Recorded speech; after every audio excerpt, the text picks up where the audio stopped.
এইখানটাই বোধহয় চক্রবর্তীদের নদীর ঘাট।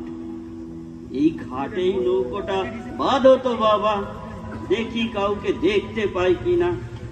চক্রবর্তীদের বাড়ি যাব কি করে কিছুতেই চিনতে পারছি না। সব রাস্তা ঘাট পাল্টে গেছে এই 15-16 বছরে। সে কি আজকের কথা? না, কাউকে দেখতেও পাচ্ছি না। ওই তো একটা 12-14 বছরের ছেলে নদীর পাড়ে একটা কাঠের গুঁড়ির উপর বসে কি যেন ভাবছে। নিশ্চয়ই গভীর কিছু। যাই দেখি, যদি চক্রবর্তীদের বাড়ির রাস্তাটা বলতে পারে। খোকা, খোকা, ও খোকা, বলি শুনতে পাচ্ছো বাবা ধান? বলতে পারো চক্রবর্তীদের বাড়ি যাব? হ্যাঁ, কিছু বলছো?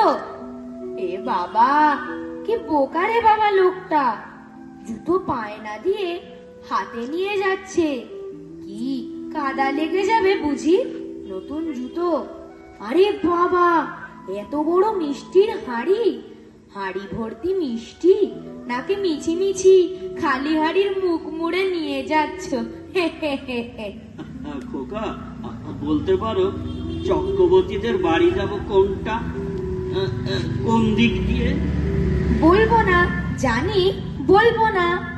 কি দুষ্টু ছেলে রে বাবা, বলছে জানি অথচ বলবো না। বলো না বাবা, আমি কলিকাতা থেকে এসেছি, তোমাদের গ্রামের রাস্তাঘাট বুঝে উঠতে পারছি না। তা কলিকাতায় আমার ফিরে যাও না, কেন এলে আমাদের গ্রামে? তো ভারী বিপদ, আর কাউকে দেখতেও পাচ্ছি না।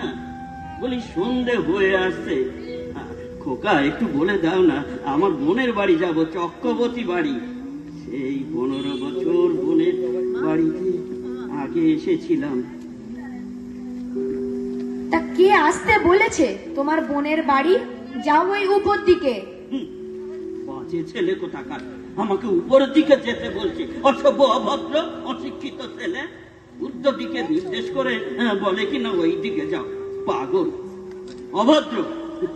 যাই দেখি খুঁজে খুঁজে, গ্রামের মধ্যে গিয়ে কাউকে না হয় জিজ্ঞেস করে নেব। যত সব কথা বলছে না, তুই আর তোর বন্ধুরা মিলে খেলতেও নিসনি, আর ওই নদীর ঘাটে ওকে তোরা মাটিতে ফেলে মেরেছিস। জানি তো তুমি আমার কথা বিশ্বাস করবে না। ভাই যা বলবে তাই বিশ্বাস করবে। ওকে আমি মোটেও আমাকে মারিনি। ও সবাই হলো তো, আমি জানি তো। আমার মাখন সোনা ছেলে, তোর মতো বাঁদর ছেলে না। তুই শুধু একা না, তোরা সবাই মিলে আমার মাখনকে মেরেছিস। সব আমাকে বলেছে, আমি জানি। মাখনের মতো সোনা ছেলে দুনিয়াতে খুঁজলেও আর একটাও পাওয়া যাবে না। তাই হোক মা, আমি তোমার পচা ছেলে।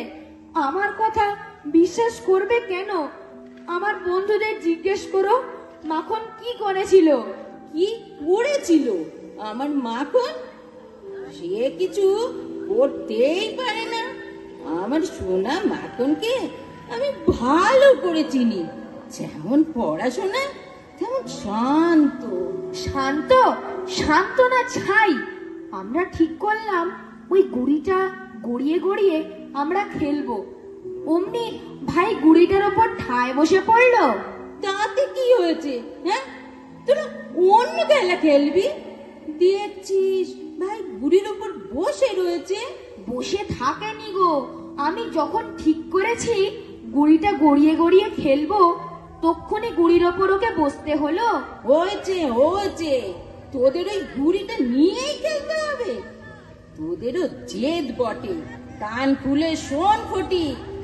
এরপর আর যদি কোনোদিন মাখনকে মারিস বা ওকে তোরা খেলতে না নিস, তবে তবে তোর একদিন কি আমার একদিন। দিনে দিনে বাঁদর হয়ে যাচ্ছিস। পড়াশোনায় তো গন্ড মূর্খ, মাথায় গোবর ভর্তি। মাখন, মাখন, ওই ঘরের বেড়ায় কাঁচা কঞ্চির লাঠিটা নিয়ে আয় তো বাবা। ওটিকে হাতে হবে না, কয়েক গা কঞ্চির লাঠি দিয়ে মারলে তবে শিখতে হবে। হারাম জাদা কোথাকার আমার হাত জ্বালিয়ে দিল। কোথাও গিয়ে মরেও না, মরলে বাঁচি।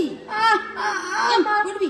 আর 15টা বছর আগে আমাকে এখানে বিয়ে দিয়ে ওই যে গেলে, আর একবার টিও খবর পর্যন্ত নিলে না দাদা। দাঁড়া দাঁড়া বোন, তোর সব অভিযোগের কথা শুনবো রে বোন। তোর বিয়ের পর সেই যে আমি পশ্চিমে চাকরিতে চলে গেলাম, সময়ই করে উঠতে পারিনি। জানিস তো, ঘর সংসার ছেলে পিলে, তারপর বদলি হয়ে কলিকাতা। ছেলেদের পড়াশুনো, সে অনেক কথা সব বলবো রে বোন। দাঁড়াও দাদা দাঁড়াও, আগে হাত পা ধুয়ে নেও। কি রে ফটি, কি দেখছিস দাঁড়িয়ে দাঁড়িয়ে?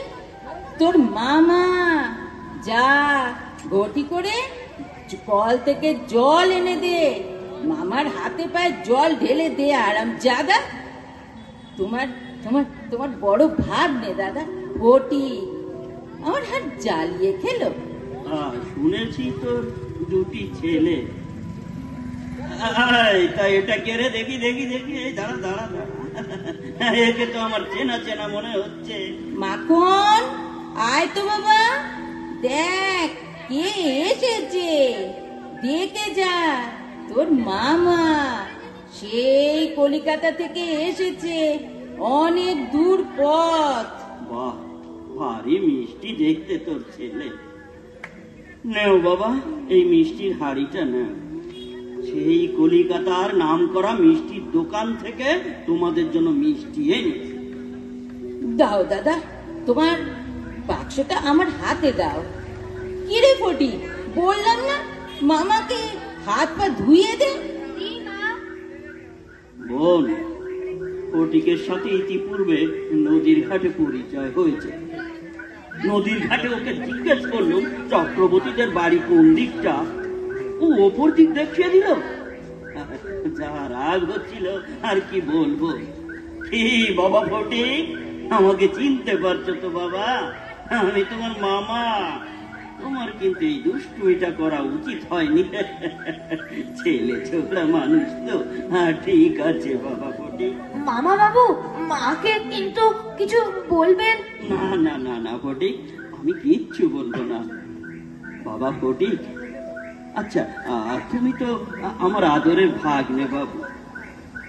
আরে তোর ছেলে দুটি খুব ভালো রে বোন। মাখন আমার শোনা ছেলে দাদা, ফটিকের কথা আর কি বলবো।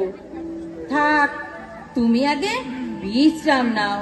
কত কথা জমে আছে এই অভাগী বোনের বুকে। অনেক দুঃখ, অনেক কষ্ট দাদা। তোমার ভগ্নিপতির অবর্তমানে আমি দুটি সন্তান নিয়ে কিভাবে যে আছি। সব বুঝি রে বোন, সব বুঝি। আর একটা রসগোল্লা দাও না, খুব ভালো খেতে। যা মামার কাছে গিয়ে বস, আমি জল খাবারের সাথে রসগোল্লা নিয়ে আসছি। পারি না, মর্জি মতো চলে। যত রাগ ওর মাখনের ওপর। তাই তো দেখছি। আসলে এই বয়সে ছেলে ছোকারা এইরকম একটু করেই থাকে। নিয়ে কোনো চিন্তা করিস না বোন।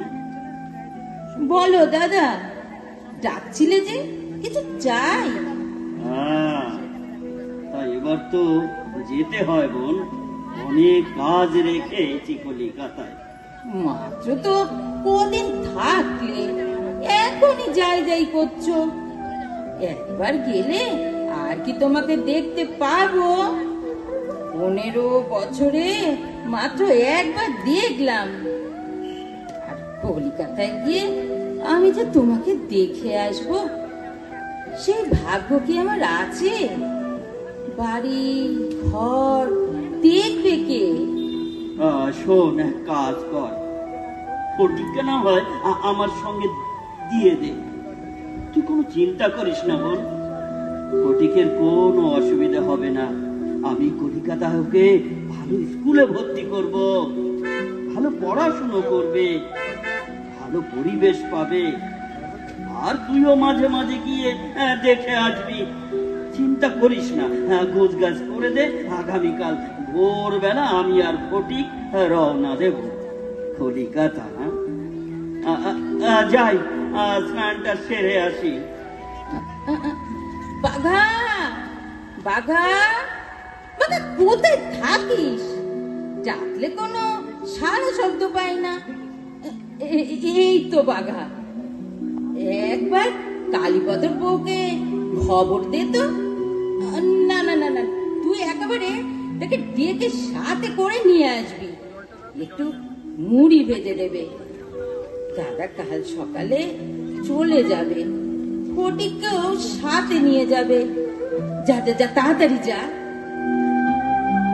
ফটিকের লেখাপড়া হবে না, বোনটা বিধবা, সর্বকুলে তো ওর আমি আছি। এইটুকু না দেখলে ভগবানও মুখ ফিরিয়ে নেবে। হ্যাঁ, ভগবানের কাছে মুখ রক্ষা করার আর পথ পেলেন না আপনি। একেবারে ঘাড়ের গোড়ে আপনার মুখ রক্ষা। এমনিতে এমনিতে তিনটের জ্বালায় আমি বাঁচি না, হাড় জ্বালিয়ে খাচ্ছে। আর তার উপরে আবার একটা এসে পড়লো, মরে যাই। থাক থাক ফটিক, আজ প্রথম স্কুলে যাচ্ছে। ওঠো ওঠো বাবা, প্রণাম করতে হবে না। যাও স্কুলে ওদের সঙ্গে সাবধানে যাও। বলি পড়তে এসেছো না এখানে, তা ওটাই পড়ো ঠিক মতো। হ্যাঁ, আবার এদিক ওদিক যেন ঘুরতে বেরিয়ে যাস না। এটা কিন্তু শহর, গ্রাম না, বুঝেছিস? ফটিক, এই নাও, বলছি এটা দিয়ে টিফিনে কিছু একটা খেয়ে নিও। আর শোনো, বলি নিজের জামা কাপড় নিজেই একটু ধুয়ে গুছিয়ে গাছিয়ে রেখো। ওই ঘরটার যা হাল করে রেখেছো না, ওদিকে তো আর যাওয়ার কোনো উপায় নেই। বলি বলি ওই ঘরে আরো তো লোকজন থাকে নাকি? যাও তো বাবা, যাও গিয়ে পড়তে বসো। রোজ রোজ স্কুলে মার খেয়ে আসো। না, মানে আমার বই হারিয়ে গেছে। খুব কমবটি করেছো। বলি আমি মাসে 5 বার করে বই কিনে দিতে পারবো না। এখন ওই বইটই ছাড়াই গিয়ে পড়াশোনা করো। টাকা যেন গড়িয়ে গড়িয়ে পড়ছে। আর হবে না, আমি ঘরের মধ্যেই থাকবো। হায় রে আমার কলিকাতা, কোথায় আমার ঘুড়ি, কোথায় আমার লাটাই, কোথায় কাঁচের গুলি, কোথায় হারিয়ে গেল আমার সেই খেলার বন্ধুরা। নদীর ঘাট, খাল, বিল, নৌকা। তা কেন? তা কেন? বলি এই অবস্থায় যদি হয় তাহলে কেন শহরে আনা বাপু? কেন যে এই বিপদ বাড়ানো বুঝি না। যে ছেলেটা প্রত্যেকটা দিন স্কুলে মার খায়, বলি তার শহরের স্কুলে পড়ার দরকারটা কোথায়? টাকা পয়সা যেন বেয়ে বেয়ে পড়ছে। এই জ্বালা আর সইতে পারি না বাপু। বলি তুমি ওকে গ্রামে পাঠিয়ে দেওয়ার ব্যবস্থা করো কিন্তু। দেখো, আমার বিধবা বোনটির কষ্ট আমি দেখতে পারিনি, তাই তো ফটিককে শহরে এনে এখানকার স্কুলে ভর্তি করে দিলাম। আসলে শহরের এই পরিবেশ একদম মানিয়ে নিতে পারছে না। তুমি একটু ভালোবেসে ওকে তোমার বাকি 3টি সন্তানের মতো একটু বুকে টেনে নাও না। দেখো, ওর মন বসে গেলে আর অসুবিধে হবে না। বাবুজি, শোন শোন, এদিকে আয়। আমার না পাটা বড্ড ব্যথা করছে। ওই চুড়িটা আমার একটু না ধরে দিবি রে? হ্যাঁ হ্যাঁ মামি, বলো বলো কোথায় আছে, আমি এক্ষুনি তোমার ঝুড়ি পেরে দিচ্ছি। ওই তো ওই মাজার উপরে। এই তো, বলো আর কিছু করতে হবে? না, চাকরি কি এখন করতে বসছা? ফটিক তো এখনো এলো না। তা কেন? এখন কেন? বলি পরের ছেলেকে নিয়ে এই জ্বালা এখন কে পোয়াবে বাপু? বলি ঘরের ভেতরে পায়চারি করলে হবে? যাও তো যাও, বাইরে গিয়ে একটু খোঁজ খবর নিয়ে এসো তো, দেখো গে সে কোথায় গেল।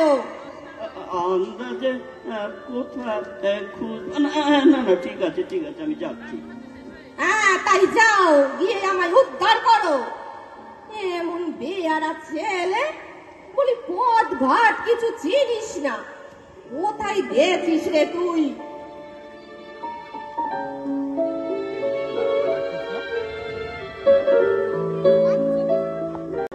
ফটিক বাবা, তুই কোথায় চলে গেছিলি? ঠিক আছে, আপনাদের অশেষ ধন্যবাদ আমাদের ফটিককে আমাদের বাড়িতে পৌঁছে দেওয়ার জন্য। এ কি গিন্নি, ফটিকের গায়ে তো ভীষণ জ্বর, গায়ে একদম পুড়ে যাচ্ছে। এই ঝড় জলের মধ্যে তুই কোথায় যাচ্ছিলি ফটিক? বাবা, বাড়ি যাব কবে? এই তো কার্তিক মাসে পুজোতে ছুটিতে। পুজোর ছুটিতে? হ্যাঁ, এই তো কদিন বাকি বাবা। আমি আমি তোকে তোর মায়ের কাছে দেখা করে নিয়ে আসবো। হ্যাঁ, আমি বাড়ি যাব মা, আমি আমি তোমার কাছে যাব। 1 বাও, 2 বাও, 5 বাও, জল অনেক গভীর।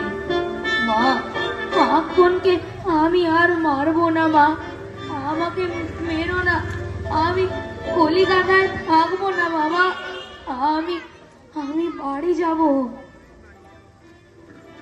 কি গো, শুনছো? ডাক্তারও তো বলে গেছে ফটিকের অবস্থা বেশি ভালো না। ও তো ভুল বকতে শুরু করেছে। বলি ওর মাকে একটিবার খবরটি দিলে তো পারতে। রাতেই লোক পাঠিয়েছি ওর মাকে নিয়ে আসার জন্য, এক্ষুনি এসে পড়বে। ওই ওই তো ওই তো এসে গেছে। দাদা, দাদা, আমার ফটিক কোথায়? কি হয়েছে? কি ফটিক বাবা আমার? এই দেখ দেখ বাবা, আমি এসে পড়েছি। তোর মা, তোর কিচ্ছু হবে না বাবা, দেখ দেখ, চোখ খোল। এই তো ফটিক আমার বাবা, আমি তোর মা। তুই বাড়ি যাবি না ফটিক? আমার কিছু হয়নি মা, আমি বাড়ি যাব। 1 বাও, 3 বাও। মা, আমার কি ছুটি হয়েছে? আমি যে বাড়ি যাব মা। বাবা, ফটিক বাড়ি যাবি? কলিকাতা কত বাড়ি, কত বড় বড় বাড়ি। হ্যাঁ, এবার তুই বাড়ি যাবি। মা, ও মা, আমার কি ছুটি হয়েছে? ও মা, আমার কি ছুটি হয়েছে? ফটিক বাবা আমার। কলিকাতা অনেক বড় জায়গা, কত বাড়ি, কত গাড়ি। আমি বাড়ি যাচ্ছি, বাড়ি যাচ্ছি, বাড়ি যাচ্ছি। আমার লাট্টু, আমার ঘুড়ি, বাড়ি যাচ্ছি। আমার যে ছুটি, ছুটি হলো। জেলে দিবস গেলে করব নিবেদন, আমার ব্যথা পূজা হয়নি সমাপন। নমস্কার, আমাদের ছুটি নাটকটি এখানেই শেষ হলো। এই ছুটি নাটকে যারা যারা অভিনয় করেছে: ফটিক, আমি প্রথমেশ বেরা, মা, রাখিবালা, মামি, নমস্কার, আমি টুম্পা ব্যানার্জি। মামা, আমি অমিয় কুমার বালা। রবীন্দ্র